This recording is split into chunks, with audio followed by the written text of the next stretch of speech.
भारत और ब्रिटेन के बीच आज फ्री ट्रेड एग्रीमेंट साइन हो सकता है, जिसके तहत दोनों देशों के व्यापार और निवेश को बढ़ावा मिलेगा। साल 2022 में दोनों देशों के बीच समझौते को लेकर बातचीत हुई थी, जो आज फाइनल हो जाएगी। भारत में हो रहे बड़े पैमाने के डिजिटल फ्रॉड पर कार्रवाई के तहत कंबोडिया सरकार ने भारत की अपील पर 15 दिनों में 3075 ऑनलाइन ठगों को गिरफ्तार किया है। इनमें 105 भारतीय और अन्य कई देशों के नागरिक शामिल हैं। कंबोडिया में 138 जगहों पर छापेमारी कर इन अंतरराष्ट्रीय गिरोहों पर शिकंजा कसा गया।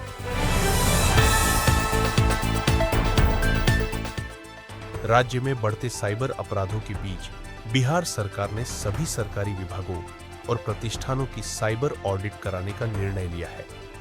आर्थिक अपराध इकाई योयू को नोडल एजेंसी बनाया गया है, जो CDAC और I4C जैसी संस्थाओं के सहयोग से यह प्रक्रिया शुरू करेगी। इसका उद्देश्य सरकारी वेबसाइटों, ऑनलाइन सेवाओं और लेन देन की सुरक्षा जांचना है। बिहार में प्रदेश पुलिस में सिपाही भर्ती की बुधवार को लिखित परीक्षा हुई।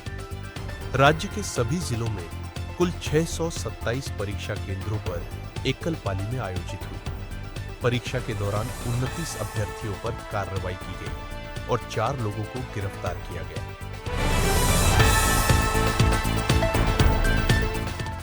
प्रवर्तन निदेशालय ED ने मनी लॉन्ड्रिंग के एक बड़े मामले में कार्रवाई करते हुए पूर्व TMC सांसद कंवरदीप सिंह के बेटे करणदीप सिंह के 127.33 करोड़ रुपए मूल्य के शेयर कुर्क किए हैं। यह मामला अल्केमिस्ट समूह की पूंजी स्कीम धोखाधड़ी से जुड़ा है, जिसमें 1900 करोड़ रुपए निवेशकों से अवैध रूप से जुटाए गए थे। गुजरात में भाजपा की सत्ता अहंकार भ्रष्टाचार चरम पर है, बोले अरविंद केजरीवाल। PM मोदी ने जब पैर छूने से बीजेपी सांसद को रोका, कहा भारत झुकेगा नहीं। रवि किशन ने सुनाया किस्सा। यमुना सिटी में जापानी और कोरियन सिटी बसाने की तैयारी तेज, 4000 हेक्टेयर का बनेगा लैंड बैंक। बड़े हमले की तैयारी में थे। अल कायदा के आतंकी दिल्ली में था। मास्टरमाइंड ATS ने किए चौंकाने वाले खुलासे।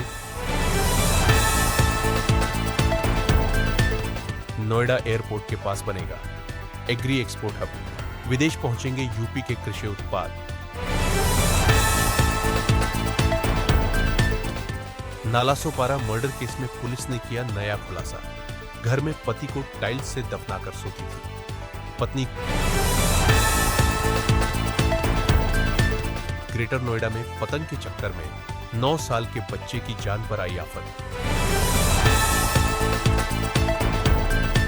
एक और प्लेन क्रैश। इटली में सडरडेचक पर दौड़ ढाती। गाड़ियों के बीच गिरा जहाज, बना आग का गोला। ग्रेटर नोएडा में पेड़ डीडेज काटने पर बड़ा एक्शन। काइनन ट्रैक्टर को ब्लैकलिस्ट करे फायर की तैयारी। ग्रेटर नोएडा और ग्रेटर नोएडा वेस्ट की सोसाइटियों में आए दिन होने वाली पानी की दिक्कत को लेकर प्राधिकरण ने बड़ा कदम उठाया है। अनोखी विदाई देखने को मिली। विदाई समारोह में जब आम लोगों के साथ बॉलीवुड सितारे पहुंचे तो सभी हैरान हो गए।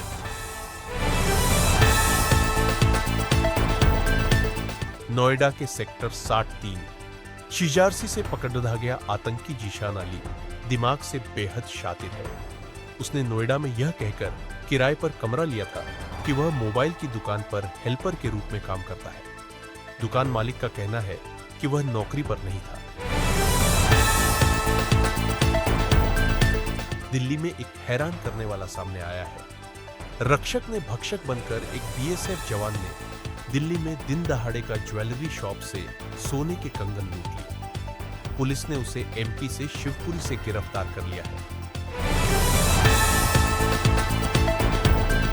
भारत ने 5 साल बाद 24 जुलाई 2025 से चीनी नागरिकों को पर्यटक वीजा जारी करना फिर से शुरू कर दिया है।